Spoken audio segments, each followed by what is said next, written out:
From Tally to Cali, it's time to wake up. Wake up. Wake up. Warchant.com is your ultimate Seminole sports source. And this is Wake Up Warchant, presented by Corner Pocket Bar and Grill. One ball, Corner Pocket. Now here's Warchant.com's Azan Hajavandi and Corey Clark. Wake up! What's up, everybody? It's Wake Up Warchant, presented by the Corner Pocket Bar and Grill in Tallahassee, Florida. Coming up on today's show, Florida State National Championship Series bound in Oklahoma City, and a couple thoughts about what's going on around the Tribal Council. Warchant.com. Hit the thumbs up, subscribe. It's only $1 from now all the way up until football season, or $49.99 for an entire year. That's 50% off the value. Subscribe to Warchant.com. It's the ultimate Seminole sports source. We're also presented by our good friends over at vitaminenergy.com. It's going to be a short show, of course. I'm just going to get a lot of this stuff out of the way up front here. You know how we do it. Vitaminenergy.com, promo code WarchantBOGO, B-O-G-O. Buy one, get one free because you're a Florida State fan. And the folks behind the scenes over at Vitamin Energy, they're Florida State alums, so they're hooking you folks up. The Tropical Berry Vitamin Energy Mood Plus was taken before my max effort upper body day on Monday, Corey. It was a solid day. I recommend everybody up their game, whether it's in the gym, whether it's in the boardroom, whether it's in the car pickup line. We all can do a little bit better. Vitamin Energy will help you. Use the promo code Warchant BOGO.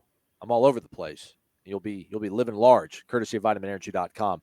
Corey, do you want to throw a winner at us? Before we get to the winning team, that is the Florida State softball team, you did call that Miami was going to keep things close against Denver in Game 2 of the NBA Finals. Now, you really should have just leaned into it and told everybody just to take them up straight up, but I will leave it open to you. Or do you want to just overemphasize the need to jump on Florida State, win the national title? Oh, it's now plus 1850, Corey. It was plus 2150. Now it's only plus 1850 over at mybookie.ag. You talking about for Florida State softball? No, football. I wish softball was available. We do say bet anything, anytime, anywhere. That unfortunately. Well, that was all confusing. I feel like that was kind of a rambling introduction, but because it's a quick show, we're getting all the advertisers in early. And plus, you weren't sure if I could even talk because the last 10 minutes of trying to set up this dumb sorry, I didn't mean dumb podcast. I meant wonderful podcast that you guys love and we're very appreciative of. Stephanie was here. I threw my headset across the room. I almost punted my computer through the window, but we're back. I was very, very frustrated there for about 7 or 8 minutes, but we're back. It's working. And I don't know for Florida State. No, I'm not gonna do any college football futures, but I feel like I don't know what the spread is for Game 3. I think I like the Heat. Don't even know what the spread is.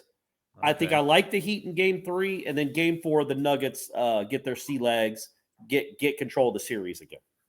But, man, I'm telling you, folks, if you had been rolling with me for the last 6 weeks with all my bookie proposals with the NBA playoffs, you would have a new house by now. This has been remarkable. Yeah. The Heat are actually getting 2.5, so jump on it over at mybookie.ag. Use the promo code WARCHANT and get that instant cash deposit bonus. Bet anything, almost anything, anytime, anywhere over at mybookie.ag. Florida State, big winners on Monday night over Tennessee. They advanced to the national championship game for what now? The third time in the last 5 years? Yes, and the third time in their last 3 trips out there. Look at that. Everybody. 5-1 win over Tennessee. McKenna Reed credited with the win, although it was Mac Leonard who started. Catherine Sandercock came in and did what Catherine Sandercock does, and that's just absolutely stymie opponents. It's her 10th save of the year. I think the big headline here, Corey, is that you've got a really, really big challenge up ahead. But if you look at the body of work that these teams have done, at least in Oklahoma City, Florida State has been more impressive. Florida State has run-ruled the team, but they also were in firm control the entire way against Tennessee, pretty much also against Washington. Oklahoma, meanwhile, run-ruled this Tennessee team that sort of, went to be a lamb to slaughter and didn't even throw some of their best arms because they kind of wanted to navigate perhaps through the losers bracket to get back there, and then weren't really impressive or overly impressive against Stanford. All that said, the bottom of this lineup was impressive, man. Waycaser, Keene, both hit with home runs. First one of the year for Bethany Keene. Josie Muffley was 1 for 2 for the day. The fact that you're able to win that fashion against Tennessee in a game where Kaylee Harding, Devin Flaherty, and Mackenzie Leonard go a combined 0 for 10, and you still win 5-1 comfortably, they're peaking, man. Everything is hitting right for them, man. I feel really good about where Florida State is going to the championship series. Well, I think you would any other year. This is clearly a juggernaut they're facing. If they're not able to come out victorious in this series, I hope they appreciate what they've done, because, again, to me, this is like you're having to beat the UConn women's basketball team back when they were incredible, like those Brianna Stewart years. You'd have to beat them in stores in front of 10,000 UConn fans. That's kind of what you're dealing with. But I will say this. I'm sure there's probably not a prop bet. There's probably not – I don't know what the money line is. I don't know what the even if they let you bet on college softball. I think Florida State has the best chance out of anybody to do it. They are still enormous underdogs. You're talking about a team that's won 51 games in a row. But when you're talking about what they've done out there, Oklahoma's 3-0 and have outscored their opponents 15-2. Florida State's 3-0, has outscored their opponents 18-2. And they played earlier this year in Norman, and Florida State lost 5-4. It's a pretty even matchup. Florida State has Sandercock, who's really good. Oklahoma has great pitching too, and obviously that lineup. But man, and they have the best defense in the country. Like, there's a lot of things going right when you win 51 in a row. But Clemson almost beat them. Clemson had them down to their final strike. Stanford took them to 9 innings on Monday. So to Aslan's point, they aren't unbeatable. You've just what I would say, and I want to celebrate the win over Tennessee in a moment. There were a couple moments, even in the game on Monday, where you have a runner on third and less than 2 outs and you don't get the job done. Janai Kerr, who actually had a couple hits, including a big RBI single in the 5th. She had a bad strikeout with a runner on third at the same inning as Keene's home run. Harding had a pop-up, second, third, 1 out right before Mudge tried to steal home. Those things, when you get those chances against Oklahoma, you probably have to cash in. You have to cash in on every single scoring opportunity you get against that team, and then don't kick the ball around. Just don't beat yourself. If they beat you, they beat you, but don't beat yourself. But anyway, going back to Tennessee, the game against Tennessee, man, that's just I'm really happy for this program because they deserve to be there. They are one of the 2 best programs in the United States, and they have been for 5 years now, going on 5-6 years. But they deserve to be on this stage. Yes, they're going to be the underdogs. Yes, you guys are going to be annoyed listening to the announcers gush over Oklahoma softball, and that crowd is going to be annoying. But, man, Florida State, if there's one team that could pull off the upset twice and beat them they've only lost once in 4 months. You're going to have to try to beat them twice in 48 hours. But if you can do that, if there's one team that might have the personnel to do it, it could be Florida State, man, because it's been really impressive what they've done out there. Yeah, that Stanford team, obviously they've got that, prodigious virtuoso freshman pitcher, Kennedy. Yeah.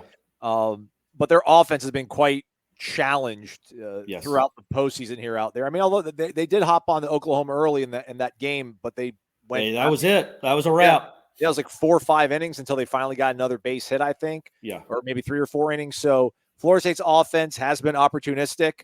They had a double on Monday night. They had 2 home runs, obviously. So you just kind of feel good about where they are. And then you look at, again, Oklahoma's route to getting to this point. You're like, all right, man, this is apples to apples. I mean, they both played Tennessee. I know they run rule Tennessee. Florida State did not, but Tennessee didn't throw 2 of these arms that are their top arms against Oklahoma that they did against Florida State. So that's the thing too. Like, and I get it, man. Like I do want to call them a juggernaut because they've won 51 games in a row and all that. And when Florida State is able to win this, it's going to be an incredible story. I mean, like if you scrub away, but you can't scrub away the record. I mean, it's 51 straight wins, man. That's a real thing. It's impressive. But like when you look at what they've done in Oklahoma City, these 2 teams, man, they are equally matched. And to your point, man, you go back and see what they did in the middle of the year in Norman. Yeah, these are the 2 best teams, man. That's the way it should be. So I'm really excited. Probably not as excited about as Ira Schofel, though, who decided he's going to go ahead and go to the game. So shout out to Ira. Well, hey, we've done it the last 3 times they've been out there. When they get to the finals, we go out, we send Ira out there. He's what is he? He's 3-2 out there. Yeah, they lost the series to Oklahoma in 2021, but he was there for a game when they won it. He was there for the first game, and then the second and third games happened. And then he was out there when they beat Washington 18. So he's a good luck charm, all things considered, when you're going up against Goliath. But yeah, man, I guess, look, man, Oklahoma's the clear favorite. They are very, very good. They are the Goliath. You are the David, even though you're awesome. That's what I want people to understand.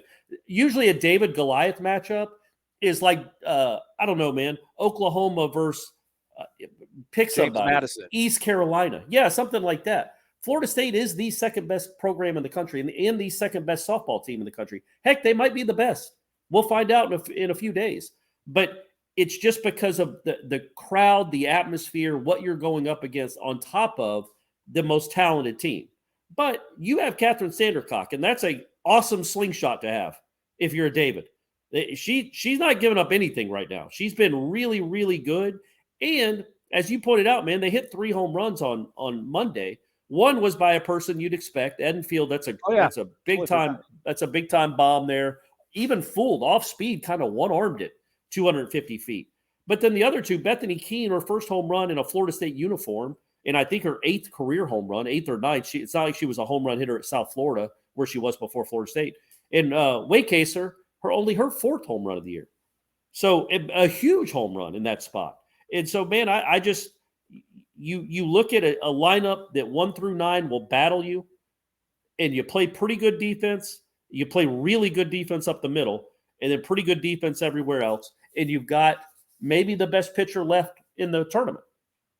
And so you got a chance. If they don't call illegal pitches on McKenna Reed, I don't know how long she stays in the game on Monday night, but she probably would have kept pitching because she was lights out. She was really impressive. Yeah, man. She came in was it a 1-1 game or a 2-1 game? And she faces their 2 All-Americans at the top of the order and just mows them down, strikes them both out on I think she struck them both out on 7 pitches. And then they called the last strikeout an illegal pitch, and she ended up getting the girl that homered in her first at bat to ground out to second. But, man, she looked really good, too. She wasn't afraid of the moment. I think she was a little rattled by the crazy illegal pitching. But other than that, man, I thought she was really impressive. And then you got Sandercock. You've got a combo here that gives you a fighting chance. Plus, you've got an offense that is opportunistic. I can tell you this. Oklahoma was not rooting for Florida State on Monday night. Mm-hmm. They knew who they wanted to play. And I'm sure they're confident enough. They're like, whatever, bring on anyone.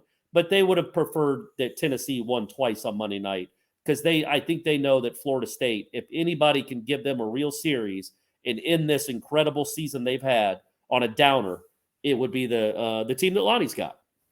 It's going 3 games. I can't imagine it doesn't go 3 games. All right. So pack an extra pair of slacks, Ira. Pat, you think Ira's wearing slacks, huh? I like it. I like the thought. He's a pro on the road. When he's at home, a little more casual. But on the road, he's wearing khakis.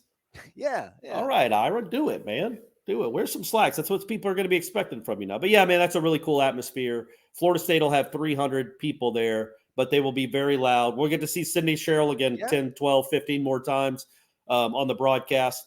But it's going to be a unique challenge to go beat that team in that environment. But, man, what a great opportunity to pull it. They're going to do a documentary about this team if they pull it off. The ACC network, before Florida State's out of it, parting present, will be part of the present of doing a 30 for 30 style documentary on this Florida State softball team, because this would be an all-time championship.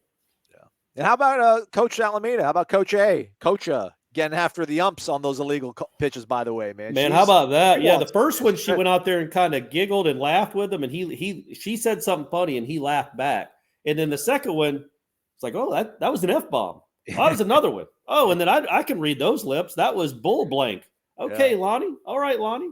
And by the way, we're trying to love softball, gang. We are trying to love it. I really do love watching this team. I enjoy Florida State softball a ton. The rest of the country is starting to buy into this sport. It is a fast-growing, great sport for television. Can we not get a real explanation of what's an illegal pitch? Yeah. I mean, I feel like I know a lot about sports, and I've watched a ton of sports in my life, and I've frankly watched a lot of college softball. Their reasoning and explanation for what she was doing wrong, I never saw. I wish they could have done a side-by-side of what she was supposed to be doing, because every time they show one of those hops from the rubber, and I'm talking about every pitcher in the tournament, to me, they all look illegal. So I couldn't tell what McKenna Reed was doing that these other pitchers weren't doing. And they did a horrible job of explaining what she was doing wrong. And they had the rules expert come on and go, yeah, obviously, look, she's not allowed. Once she gets that right foot back, it can't do anything but move forward once she's set. And then I saw her right foot do nothing but move forward. Yes. And the expert was like, see, right there, that's obvious. Yes. It's like, what are you talking about? Her right foot moved forward just like you said it could. Yes. Yes. So yeah, that was very, very frustrating. But yeah, hopefully they don't do that in the championship series. The only part was that she said that you can't get airborne and that she did get airborne. But like the entire thing was, you see her back foot. The only thing you're allowed to do with that back foot is move it forward. All right, so let's go ahead and play the video.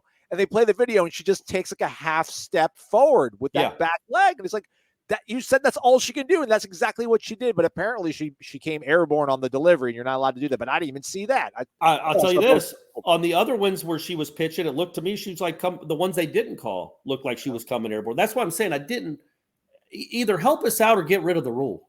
Right. Like I couldn't tell it. I couldn't see what was illegal about any of that, and they did it was a pretty big part of the game, and it's the biggest stage this sport has.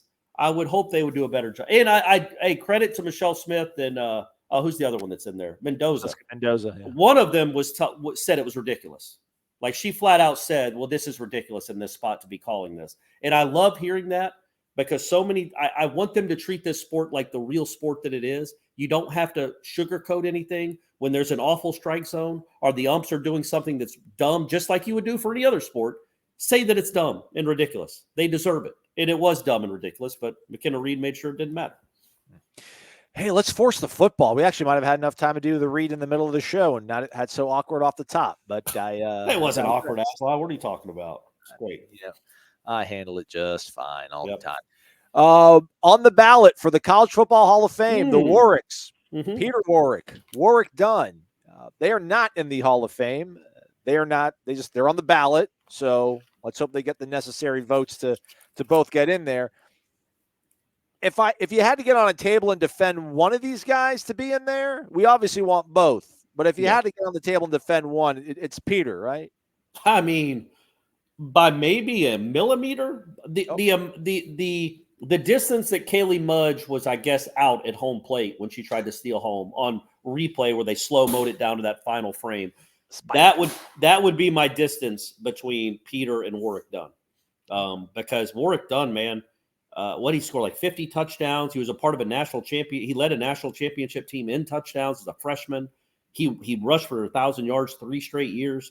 What should have been a Heisman finalist in '96, I'll never understand why he was just dismissed and got no love. I think Werfel deserved to win it, but I thought Warrick Dunn deserved to be in New York. I don't understand what happened.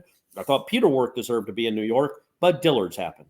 But either way, both of those guys are all-time great college football players. They should both be in. I think I would go with Peter Warrick by a smidge.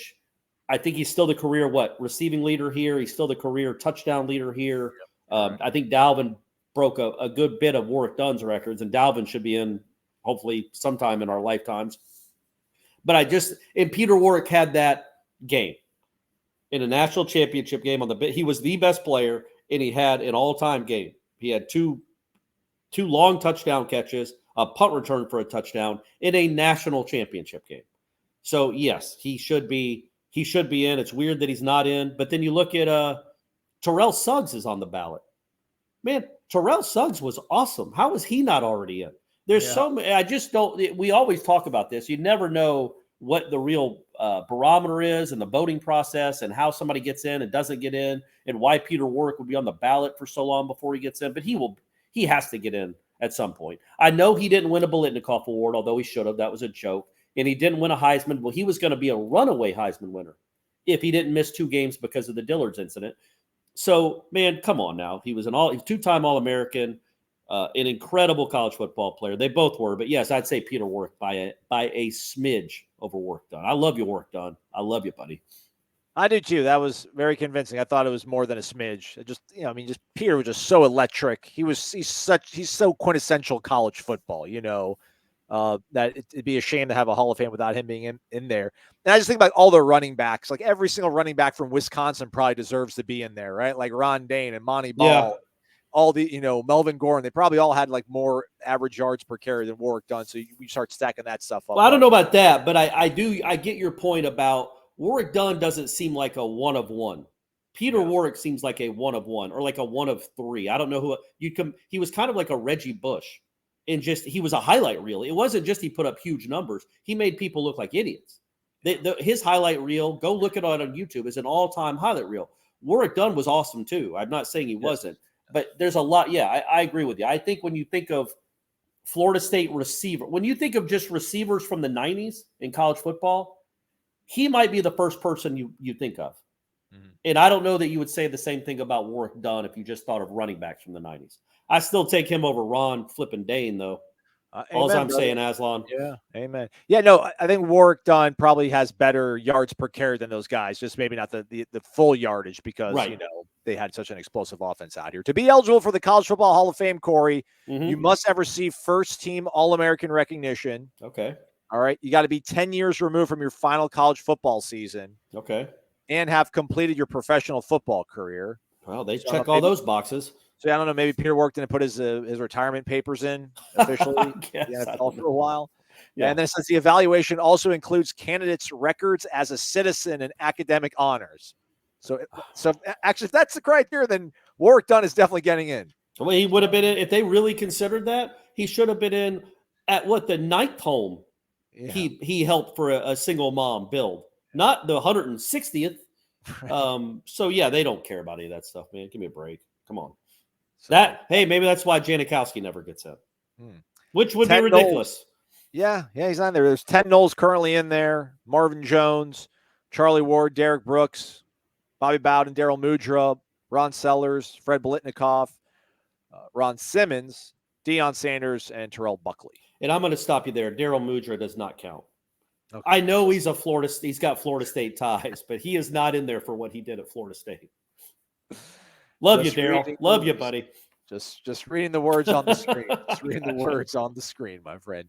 All right, so everybody other than Andre Otto, a.k.a. Chris Otto, from Key West, is now on the Florida State roster that is posted to Seminoles.com. I think it's even posted to our website because Gene does a good job of getting everybody up on the roster over on Warchant.com.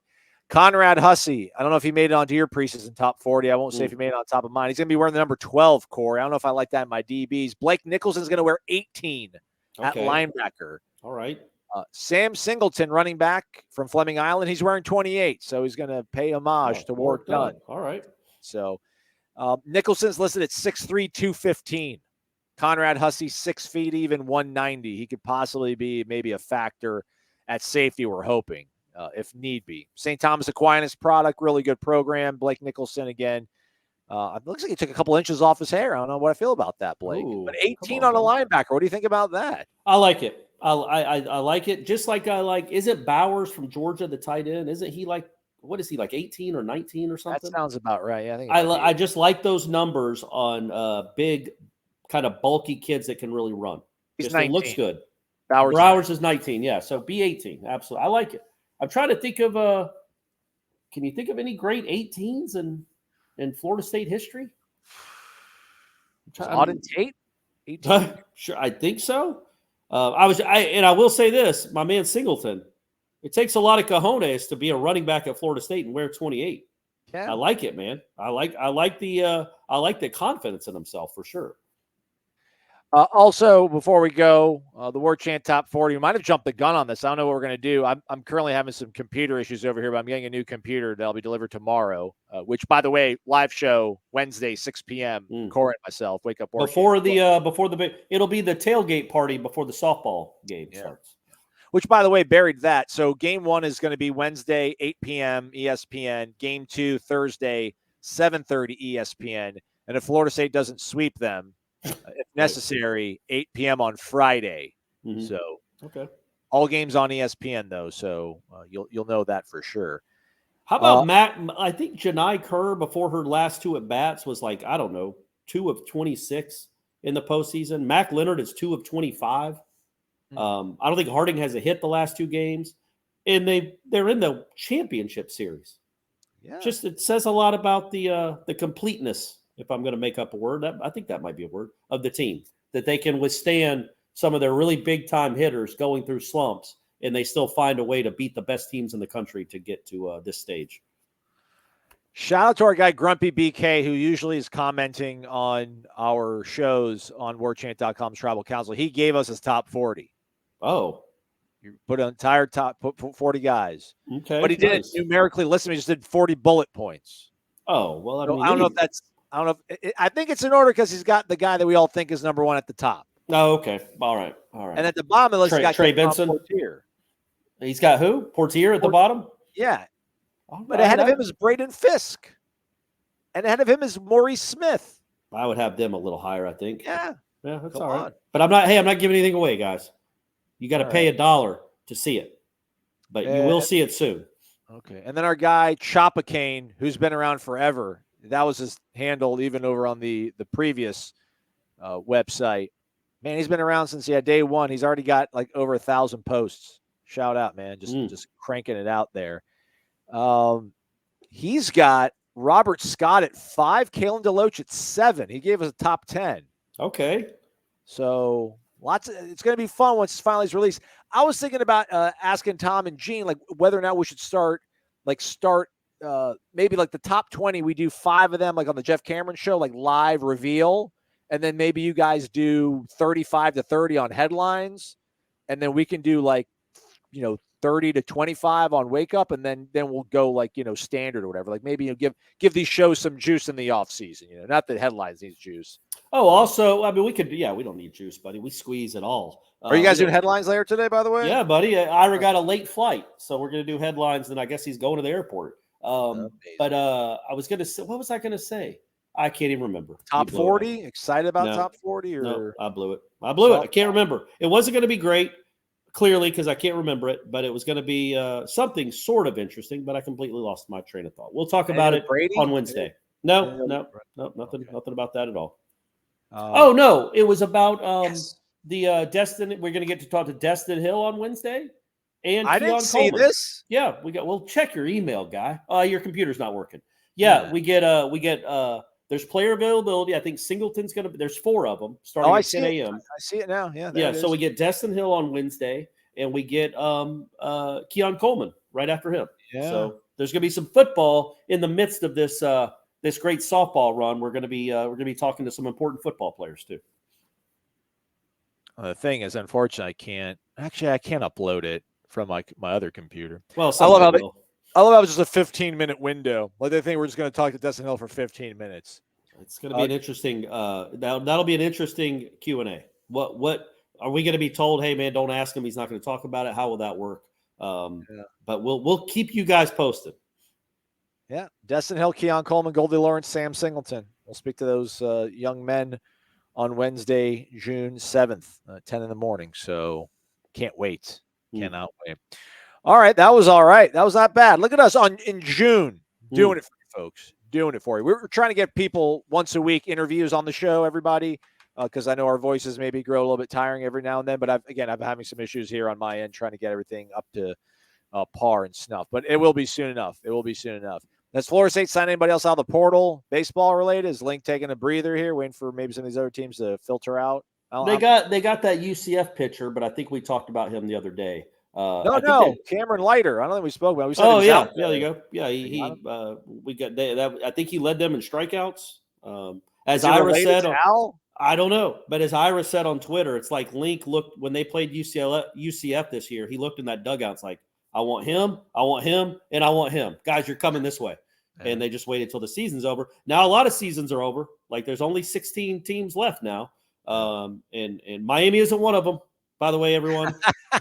Neither is Clemson. Your other rival, did what they had to do after losing a game, and they're back in the supers. But yeah, so there's going to be a lot of better players entering the portal here in the coming hours. I would think since seasons are now over of good teams. So we'll see what Florida State can do on that front. Unanimous AAC all freshman team member. He was also D1 preseason AAC freshman of the year. His uncle is Al Leiter. His father's worth his own salt though. Played at Oklahoma State and played for the O's apparently for some time. So He also played hockey for 10 years in high school. I like it. Good pickup. All right, yeah, Good nice. pickup. Good pickup, Link. All right, again, we'll be live Wednesday, 6 p.m. Probably last show of the week, or maybe we won't. Who knows? We'll see. But the Seminole headlines, 1 to 3 o'clock live on. Are you guys live on 93.3? Yeah, buddy. Yeah, Okay. live on YouTube and 93.3. I know for sure YouTube, Warchant TV, which you all should be subscribed to. I don't even know if the show's going to make it onto YouTube. It's been a slog. But anywho, he's Corey. I'm Aslan. Thanks for listening to Wake Up Warchant, presented by the Corner Pocket Bar and Grill.